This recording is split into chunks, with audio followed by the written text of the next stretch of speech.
Hello and welcome to the Villa Park podcast. It's me, Rich, and I'm back with a little transfer talk roundup, developments, both positive and potentially negative, with the deals that are going on with Aston Villa or the transfer rumours that are going on with Aston Villa. So we'll dive straight into it in a second, but make sure you smash that like button, hit that subscribe button as well. We're marching on to 4,200 subscribers, on the road to 5,000. So do help us get there. Like and subscribe and comment below your thoughts on the potential goings on, the potential maneuverings that are happening behind the scenes, and hopefully we can see some movement in terms of players coming in and players going out for that much needed profit and sustainability rules, um, regulation passing. Hopefully we don't get that points deduction. So let's start there, because Douglas Luiz, it seems like he's all up for the move to Juventus and everything sorted out that way. And I've been kind of reliably informed that everything is still pretty good with the deal involving Samuel Inning Jr., which has gone quiet. It seems like he's happy to come to Aston Villa and agree the terms. It's Weston Mckennie. Now, this isn't linked to Aston Villa. This is to do with the fact that his contract is changing, the pay deal, the pay structure, whether he's getting a pay rise or taking a pay cut, is changing. So he's after, or his agent is after, his representatives are after the payment from Juventus to compensate or to get the money that he's owed. So that is what's going on in the negotiations at the moment. I think it's about 2 million euros that he's due to get. Now, whether that's the full amount that he'll end up getting, I guess that is what they're negotiating at the moment. However, on both parties, whether that be Juventus, whether that be on Mckennie's side in threatening to kind of break down the deal, there was talk of Tottenham being interested in him. That's been batted back. I think there was even talk of maybe Arsenal looking at him. That's been batted back. There's no interest there. The Aston Villa situation is still on at the moment, but there was talk of a couple of other players being offered instead, or Villa being potentially interested in exploring options with other players. And the other player that Villa were definitely interested in was Federico Chiesa. We've focused on him a couple of times, and that will be excellent. Had a really good game in the Euros, and he'll be playing again against Spain in a couple of days' time. And the one that Juventus have raised is one that will be familiar to English fans, not necessarily in a favourable way, but Kean was obviously at Everton and hasn't had the greatest of times and been on loan at various places. Still only 24 years of age, has all the attributes to be a fantastic footballer, but has never quite lived up to the hype. Juventus, from 2016 to 2019, 16 appearances, 7 goals. Then was on loan at Hellas Verona during that time, 4 goals in 19. Went to Everton in 2019 and played 32 times, scoring only 2 goals between 2019 and 2023, where he also went to Paris Saint-Germain on loan and scored 13 times in 26 games. That seems to be his best period.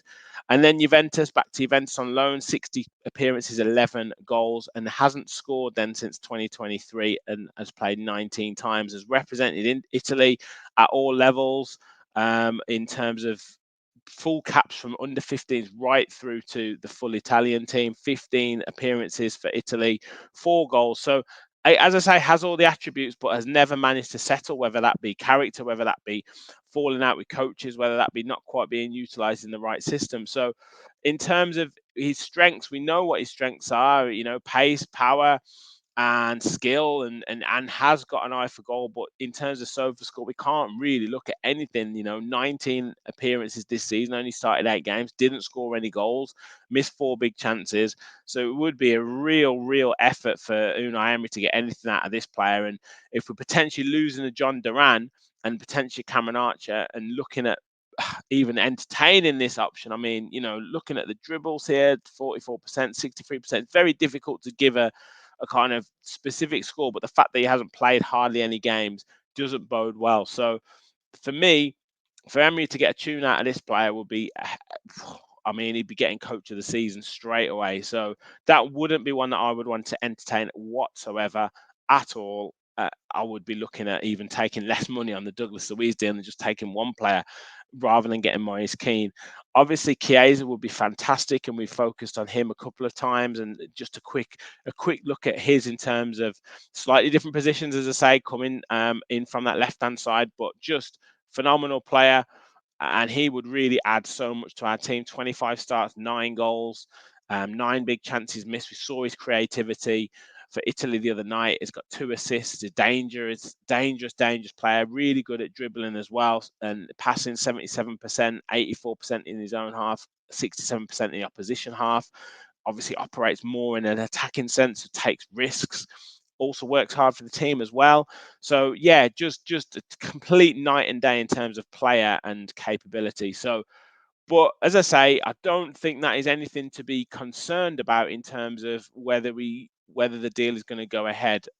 From my kind of bits of information, I'm not saying I'm ITK in the know or anything like that. Just want to clarify that.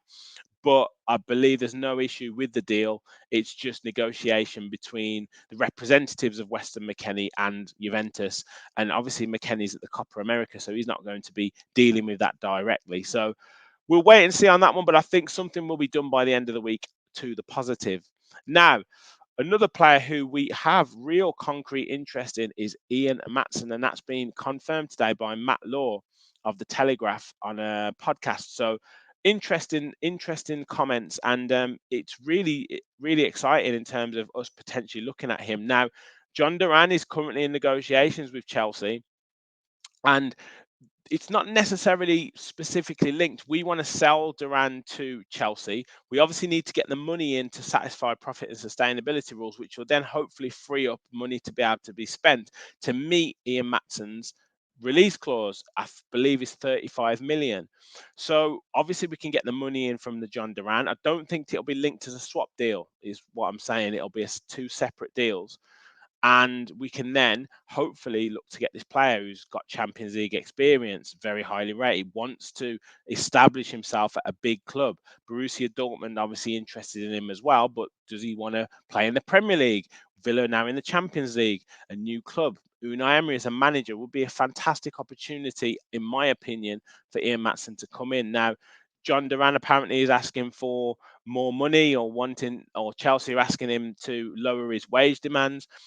And we'll only deal with them if we can manage to move Duran on. Chelsea are looking at other strikers as well. So it's all hinging on that deal. And Ian Maatsen would be fantastic. And then do we go back in for a Conor Gallagher as well and try and do a deal there? So exciting stuff with regards to Chelsea and Aston Villa. I do think they'll move on John Duran. It could be that they go for 2 strikers, and then hopefully we can look at doing a deal for Ian Maatsen. But he would be fantastic for Villa. In terms of what was said, let me just have a quick look.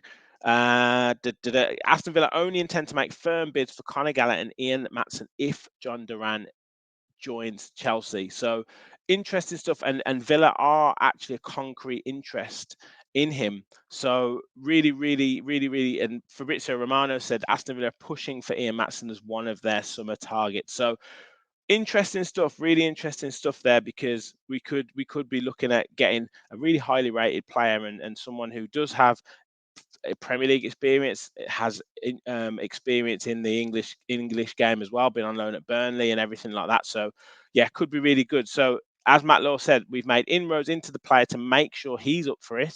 And Villa are quite far down the line in some respects, but it's very dependent on them bringing that money in from Douglas Luiz, Tim Irigbonham, and also Inter Milan potentially interested in Matty Cash as well. So that could be moving on further forward as well.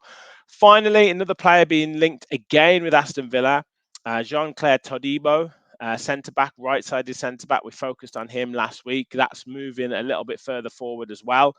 He has, I think Man United were potentially interested in him as well, but they've now declared that they're not a concrete interest for him at all. So it could be a signing for Aston Villa to look at, and could be one to watch moving into July, because maybe we're looking at moving on Diego Carlos. Lenglet's obviously gone. We're not sure how fit Tyrone Mings is going to be. Ezri Konsa might need that little bit more time after the Euros. I don't know if he's going to be specifically used very much, but that could be one to watch in terms of additions to the squad. But I do think there'll be a lot of movement going into July. Me and Kev spoke about this last night, and it's going to be an interesting summer. But yeah, keep your eye for the end of the week for this Luiz, Mckennie, and Illing Jr. deal to be done. If we can move that on, interestingly to look at, I think it's Matt Burton on X, and he's talked about the gap in sales, and it's around about 28 million. So if we can get this valuation set up properly for Douglas Luiz, if that's 50, 60, 65 million euro, that should clear us on the PSR. Tim Iroegbunam as well, 10 million deal to Everton. That would leave us with a bit more wriggle room, and then we can really go and spend carefully, but can go and spend into July and August for the rest of the transfer window. So yeah, let me know your thoughts in the comments on Mckennie deal, Illing Jr., Douglas Luiz, Duran, Ian Maatsen. Would you sacrifice Mckennie to get Chiesa? I think people would, but I don't think that's the realistic option. And then Todibo, obviously linked to Villa now today, and Matty Cash as well, pushing for that potential Inter Milan move. So is it going to be AC or is it going to be Inter? Let me know your thoughts in the comments. Thank you everyone for watching. Smash that like button. Help us to get to 4,200 subscribers and beyond on the road to 5K. Get involved in the comments. I'll be back later on this week with plenty more shows, rounding up any transfer rumours. Also, hopefully a show with Gareth, just focusing on potential players that we could be bringing in. And keep your eyes peeled for another fans forum coming up very soon. So thank you everyone for watching. And as always, remember, we'll follow the Villa.